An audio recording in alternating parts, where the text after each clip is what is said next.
नमस्कार दोस्तों, जय जोहार। मैं कौशल तिवारी और बिहनिया संजय में आपका स्वागत है।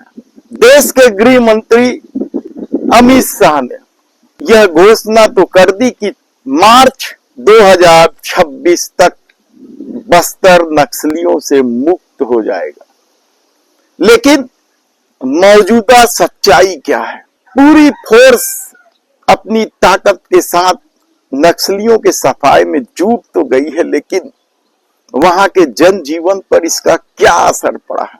जनजीवन तो छोड़ दीजिए आप, क्या एक बार फिर नक्सलियों की आड़ में आदिवासियों की बलि ली जा रही है, वह भी तब जब छत्तीसगढ़ के मुख्यमंत्री खुद को आदिवासी कहते हैं। ऐसी परिस्थिति में जो मुठभेड़ के बाद की जो खबरें आ रही हैं, और ऐसा नहीं है कि ये पहली बार इस तरह की खबर है, इससे पहले भी यह साबित हो चुका है कि नक्सलियों की आड़ में आदिवासियों की हत्या हुई है, फोर्स ने आदिवासियों की हत्या की है। तब सबसे बड़ा सवाल तो यह है कि क्या हाल के दिनों में जो मुठभेड़ हुई है उसमें भी आदिवासियों की हत्या हुई है और कई लोगों की हत्या हुई है? ये सवाल बेहद ही गंभीर सवाल है, और ये सवाल इसलिए उठ रहे हैं क्योंकि अब जो मामला सामने आया है, सुनकर आप चौंक जाएंगे। मेरा नाम है नागेश बेलादी, प्राथमिक शाला इरपागुट्टा। 2019 से मैं शिक्षा दूत में कार्य करता हूँ, शिक्षा के तौर पर।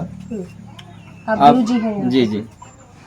अब 2019 से लेकर के बीच में तो एक महिला को रखे थे रसोई में, तो कुछ महीना नहीं मिला था, वो मैं नहीं रहूँगी बोले, ठीक है नहीं है। तो उसके बाद 2023 से महेश कुड़ियम को हम लोग 2023 में उसको रखे हैं रसोई में।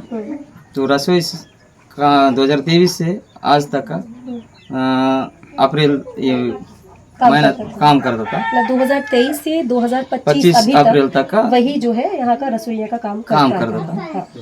जून 6 तारीख के जून 6 तारीख के अब गांव से अब भैंसा अगर उसका 2 भैंसा था, 4 बज रहा था, और टाइम में अपना खेत साइड एक तालाब है, वो तालाब साइड गए थे। तो उस समय अब फोर्स भी उधर से आए और वहाँ क्या हुआ नहीं मालूम, वो फायरिंग वायरिंग चला। वो टाइम में पकड़ के मारे या नहीं मालूम वो सब। तो अब क्या हुआ कि ग्रीष्मकालीन चल रहा था हमारा छुट्टी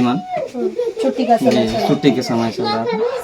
तो उसके बाद तो अपने को कुछ पता नहीं है। बाद में फिर तीसरा दिन में फिर हमारे आदमी नहीं आया बोल के उन लोग घर वाले ने बोले, अरे नहीं आए तो फिर गांव वाले चलो जाके देखो बोलने से अभी लोग डर मरे नहीं गए। फिर तीसरा दिन में फिर गए जाके, फिर थाना में जाके पता लगाएंगे कि हमारे आदमी तो नहीं आए, आप लोग पकड़े क्या किए बोल के इन लोग गांव वाले ने गए। जाने के बाद कोतवाली थाना में जाके एक ही साथ फोटो दिखाए कि ये आए बोलने से 5 भाई की कितना नंबर में है, 5वां नंबर में था जी। तो उसके बाद इनको क्या पूछताछ किए नहीं पता, वहाँ से लाश को लेके आए। तो उस जब ये बॉडी लेने गए थे, लाश को लेने गए थे, तब आप गए थे? मैं नहीं गया। आप गए थे? मैं गया। आपका क्या नाम है? खोरके बेलादी जी, खोरके बेलादी। तो गुरुजी ये बताइए कि आप जैसे यहाँ शिक्षक हैं, आप पढ़ाते हैं, वैसे ही आप बता रहे हैं कि महेश कुड़ियाम भी रसोई का काम करता है। जी। क्या कभी महेश ऐसा रहा कि उसको थोड़ा बहुत भी कभी अंदर की तरफ गया हो, या माओवादी जैसा उसको सरकार दावा कर रही है?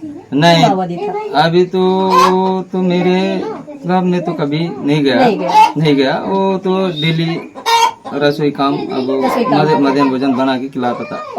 सरकार जिसे 1 लाख रुपए का इनामी नक्सली बताया जा रहा है, वह जांच समिति यानी आम आदमी पार्टी के जांच समिति की रिपोर्ट चीख कर कह रही है कि वह व्यक्ति कैसे नक्सली हो सकता है जो वह एक स्कूल का कर्मचारी था, जिसे महीनों से बल्कि सालों से सरकार बकायदा तनख्वाह देते रही, यानी पेमेंट करते रही है उसके स्कूल में काम करने को लेकर, पासबुक है।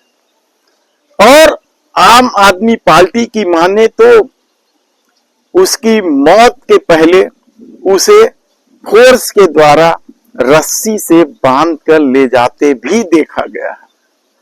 क्या है पूरा मामला, आप सुनेंगे तो चौंक जाएंगे। ये जो इलाका है ये बीजापुर जिले से आप जानेंगे तो एक फरसीगढ़ एरिया होता है, फरसीगढ़ थाना पड़ता है, वो लगभग बीजापुर से 1 घंटे का रास्ता पड़ता है। उसके बाद जहाँ गाड़ी भी नहीं जाती वहां से ये एरिया शुरू होगा, इंद्रावती टाइगर रिजर्व, बहुत ही डेंस फॉरेस्ट एरिया है, बहुत ही घना जंगल है। उसके बाद में भोपालपट्टनम के आखिरी थोड़ा सा पहले एक गांव पड़ता है पालुटा, बहुत ही छोटा गांव है, कम आबादी का गांव है। वहीं पर जब हम पहुंचे, हम वहां से ग्राउंड पे पहुंचे और हमने परिवार से मुलाकात की। परिवार में जिस व्यक्ति की बार बात निकल के उसका नाम, मृतक का नाम है महेश कुरियाम, पिता कुरियाम लक्षा, उम्र लगभग 34-35 साल ज्यादा से ज्यादा रही होगी, जिसके 7 बच्चे हैं। उसकी पत्नी, 7 बच्चे, पत्नी का नाम सुमित्रा कुरियाम है, उनसे हमने मुलाकात की। रमेश के जो भाई लोग हैं उनसे मुलाकात की, गांव के जो लोग हैं उनसे मुलाकात की, और जो बात निकल के आई वो ये निकल के आई कि क्या बोला जाए कि वो माओवादी कभी था ही नहीं। हमने ये भी क्रॉस चेक किया कि कई बार हो सकता है लोग अंदर जाते हैं, काम करते हैं, कई बार वापस जिंदगी में आ जाते हैं, क्या कभी ऐसा कुछ भी हुआ? तो वो भी कभी नहीं हुआ। ये बार लोगों ने बोला, गांव से लेकर के, परिवार वालों से लेकर के, आसपास के सबने एक सुने बोला कि वो कभी भी माओवादी था ही नहीं। दूसरी बात, बार एलिगेशन लगता है कि अंदर वालों के दबाव से ऐसा हो जाता है, पुलिस लगाती है कि वो झूठ बोल रहे हैं, लेकिन मुझे लगता है कि जो हमारा अभी तक का अनुभव है उसमें गाँव वाले जब एक सुबह कोई बात उनको हटाया नहीं जा सकता, वो सच बोल रहे थे, दिख रहा था उनकी आंखों से, लेकिन उसके बावजूद हमने कुछ और क्रॉस क्वेश्चन किए। तो वो क्या था? हाँ, ये कि लोगों ने कहा कि वो सरकारी वेतन पाता था और वो रसोई का काम करता था। उसको लेकर के हमने उनसे पूछा कि कौन से वर्ष से काम करता था। वर्ष 2023 से डीएमएफ मद में एक वहां पर पुनः संचालित स्कूल शेड का योजना के अंतर्गत वो वहां पर रसोई का काम कर रहा था। ये जो स्कूल संचालित शुरू हुआ था वो 2020-19 के आसपास शुरू हुआ था और उसमें रसोई का उसका 2023 से अभी तक जारी था। अब इसमें ये था कि वेतन हम उसके दस्तावेज देखते थे, तो हमने दस्तावेज भी देखे, उसका आधार कार्ड, उसका राशन कार्ड, उसका बैंक का खाता, उसकी वाइफ के बैंक का खाता जिसमें तेंदुपत्ता का जो सब्सिडी हो सब आता है। इस तरीके से जितने योजना सरकारी योजना के लाभार्थी जो आम जीवन में जीते हैं, वैसे ही वो भी योजना के लाभार्थी सीधे तौर पर डॉक्यूमेंट्स में दिख रहे थे। और सबसे महत्वपूर्ण एविडेंस ये दिख रहा था कि उसको बकायदा सरकारी वेतन ट्रांजेक्शन में दिख रहा कि वो आता था। अब युवा की इसके अलावा किससे बात की जाए, तो हमने कहा अगर स्कूल है तो शिक्षक भी होगा, तो शिक्षक से भी हमने सोचा बात करें। तो शिक्षक से इत्तेफाक से हमारी मुलाकात हुई, जिनका नाम है नागेश बिलादी। नागेश बिलादी जी से हमने मुलाकात की और उन्होंने बताया कि मैंने उनसे पूछा कि क्या वो कभी माओवादी था या अभी था, क्योंकि पुलिस तो दावा कर रही है। उनकी नौकरी है नागेश बिलादी की, वो भी टीचर है वहां पर। इसके बावजूद उन्होंने निर्भय होकर के बताया कि वो कभी भी माओवादी ना था ना है। और 6 तारीख को गाँव वालों ने और घर वालों ने सभी ने बताया कि वो अपना भैंसा ढूंढने लगभग 4 बजे लकड़ी उठाने के लिए भैंसा चाहिए, भैंसा ढूंढने के लिए उस तरफ गया था, घर से लगभग 1 किलोमीटर की दूरी पर। और अचानक से गोली उसके बाद रहने लगी। गाँव वालों को पता है कि फायरिंग स्टार्ट थी, मुठभेड़ बड़ी संख्या में फोर्स वहां भी और वो वापस नहीं आया। तो गाँव वालों ने वहां ढूंढा, 7 तारीख को ढूंढा, 6 को भी ढूंढा। तब वहीं के पास के गांव का एक लड़का जो अड़ापल्ली गांव है, वहां का कोई बेटा शैलेश करके एक व्यक्ति है जो आई था, उसने ये बताया कि हमने एक व्यक्ति को हाथ बांधे देखा है, आपके व्यक्ति को हाथ बांधे देखा, पुलिस वालों ने रखा था। जब उन्होंने ये किया तो सारे गाँव परिवार से सब जंगल से निकल के जैसे तैसे पहुंचे बीजापुर 8 तारीख। जब 8 तारीख को बीजापुर पहुंचे हैं और वहां पर शनाख्ती करवाई, ढूंढा, पूछा गया तो पता चला, इनको लगा कि शायद अगर बांधे होंगे तो ज्यादा से ज्यादा गिरफ्तारी हुई होगी, पर जब वहां गए तो पता चला उसको मार दिया गया है और उसको 1 लाख का इनामी बताया गया। अब इन तमाम चीजों में जो हमने अपनी जानकारी में पाया, बहुत सारी चीजों से वेरीफाई किया, उसको ये सीधे तौर पर दिख रहा है, जो हम इस प्रश्न पहुंचे कि ये जो मुठभेड़ महेश कुरियाम की हुई है, जिसको मुठभेड़ बताया जा रहा है, कि दरअसल एक मुठभेड़ तो नहीं लग रही है, फर्जी मुठभेड़ है। और इसमें पीछे चले जाए तो मुठभेड़ के मामले में आप सबको याद होगा, साथीपुरा एनकाउंटर, और एडिशनल का रिकॉर्ड ये भी बीजापुर क्षेत्र का एक मामला था। तो क्या छत्तीसगढ़ में इसी तरीके से आदिवासियों की हत्या की जा रही है? और सबसे बड़ा सवाल तो यह है, नक्सलियों और पुलिस के बीच आखिर कब तक आदिवासी पीसते रहेंगे? कब तक बेमौत मारे जाते रहेंगे? सवाल गंभीर है।